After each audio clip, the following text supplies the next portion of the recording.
everybody. This is Joseph P. Farrell with more news and views from the Nefarium on February 8th, 2024. The Nefarium's been busy, but we'll get back to that. Don't forget, we do have a vid chat tomorrow afternoon. Fortunately, it does not look like this weekend the weather cycle that has been plaguing us for about a year and a half now is going to hit. So we're going to have our vid chat at the regularly scheduled time of 2 p.m. However, please remember I'll be in there early. Chances are I will start the vid chat early.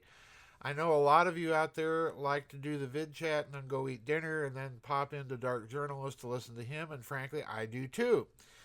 So anyway, regular time tomorrow, no weather events scheduled, but I do plan to be there early and we'll probably start early. So remember, please get your questions and comments in no later than 10 o'clock U.S. Standard Time tonight. We've had a couple of individuals who like to straggle to the very last minute. I'm probably going to quit the lenient policy if that keeps going on. But please remember, get your questions, comments in no later than 10 o'clock tonight. I know a lot of you wait till the last minute. Please don't do that. It just complicates everything for everybody, including me. But anyway, I want to talk about the news, and there's been a lot of it. I had real difficulty today figuring out what I was going to talk about. Was I going to talk about Russia notifying Japan that it was withdrawing from a joint treaty that the two nations had been signatories to regarding nuclear weapons? Well, that was significant news to be sure, but there was another story that intervened. Do I want to talk about the EU farmers apparently winning some of their protests in the European Union? And by the way, now Spanish farmers have joined the Dutch, the French, the Italians, and the Germans to protest the nonsense going on in the European Union from the so-called democratic structures of that. And of course, folks, the European Union is nothing even remotely like a representative democracy. So the farmers apparently have won another round, but my caution to the farmers is you need to tear down the whole structure of the existing European Union and redo the whole dang thing. And in the process, don't surrender your national sovereignty. Or do I want to talk about the former Russian President Dmitry Medvedev? And by the way, folks, it's Medvedev, not Medvedev.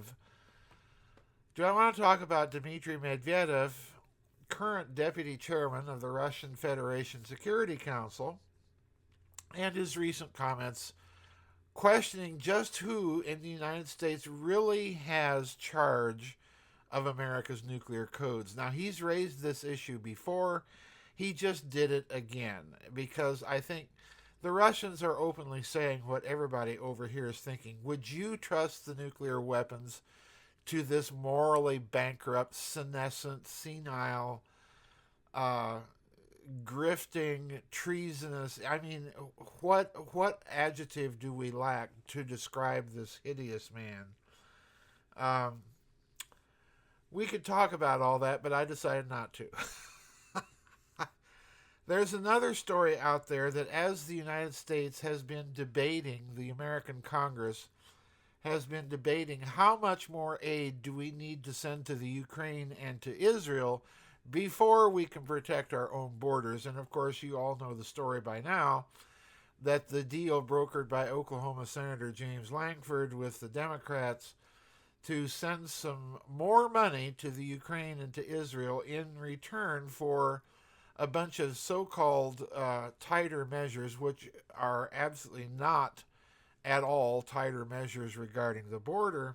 They're just measures designed to hamstring Mr. Trump if he gets reelected. I mean, it's all nonsense.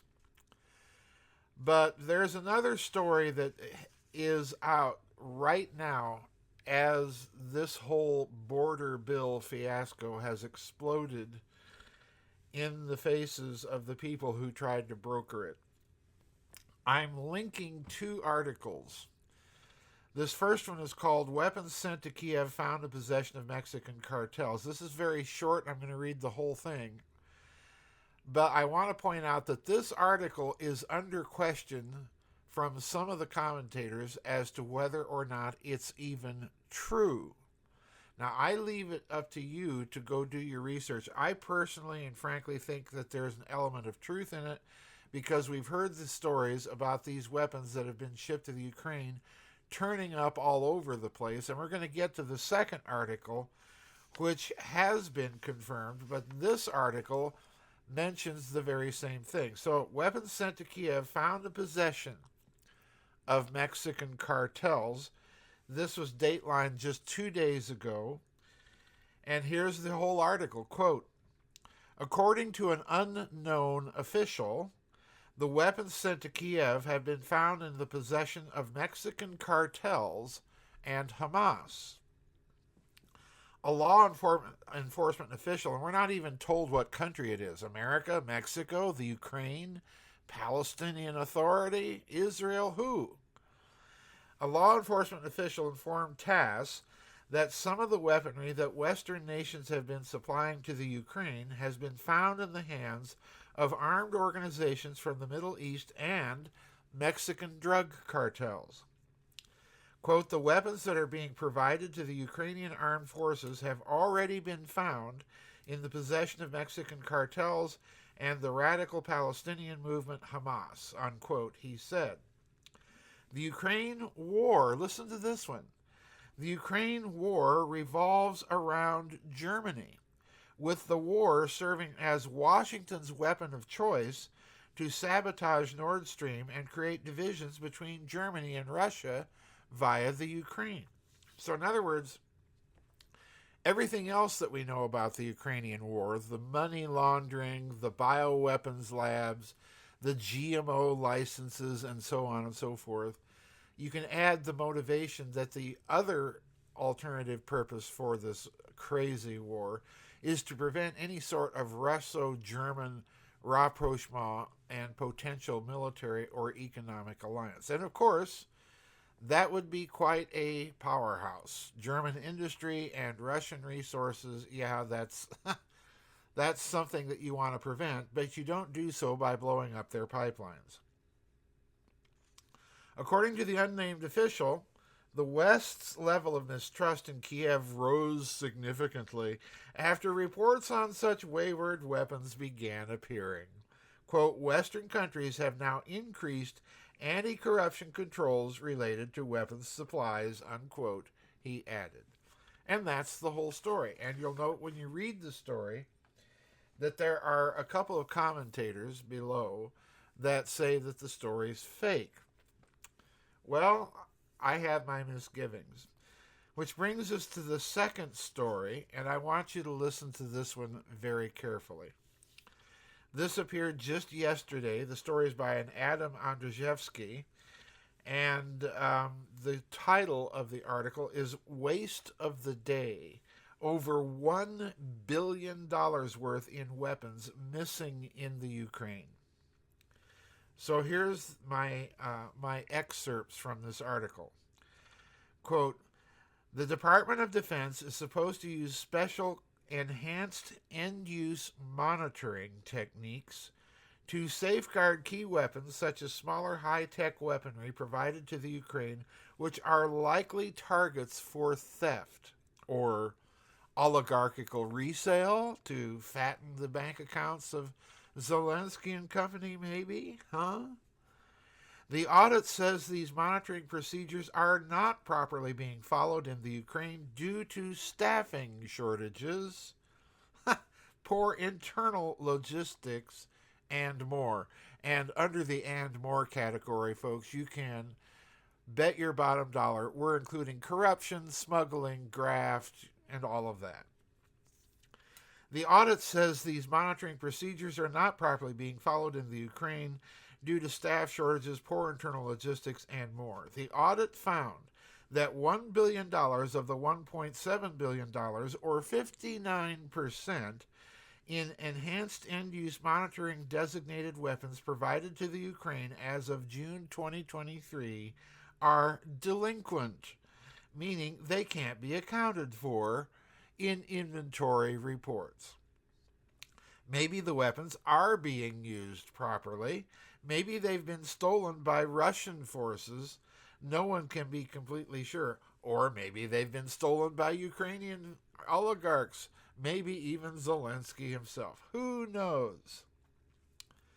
The weapons, listen to this, includes night vision devices, anti-tank missiles. Imagine what those would do in the hands of some terrorists or Mexican drug cartel drug lords. Attack drones and small diameter bombs. About the only thing we're missing there, folks, are shoulder-fired surface-to-air missiles, and I wouldn't be surprised that some of those have gone missing. The report also found that inventory databases were not regularly updated and that the Ukrainian armed forces failed to properly report missing weapons. Officials have stressed that the weapons may, in fact, be completely fine. Just because the Department of Defense failed to keep track of the weaponry does not necessarily mean it was stolen. Or it could mean, folks, as I've suspected all along, that all of this aid to the Ukraine is the cover story for what they have intentionally wanted to happen all along. And that's the use of the Ukraine and the excuse of this war as a transshipment point to get weapons into the people's hands that they want it to go into so that they can create more tension, more false flags, and so on. Like putting the weapons in the hands of Hamas or putting the weapons in the hands of the Mexican cartels and so on. This is, quote, not the first time the weapons have gone missing during Biden's administration. In Afghanistan in 2021, the Taliban seized 7 U.S. helicopters, each worth as much as $21 million. The Department of Defense also lost track of $174 million worth of drones provided to Afghanistan. And skipping to the very end of the article, while there's no direct evidence that weapons in the Ukraine have actually been misused, the $1 billion inventory error calls into question the White House constant assurances that any aid would be carefully tracked. Yeah. Folks, I don't care how you slice it, what they're doing is they're using this to launder money, to transship weapons.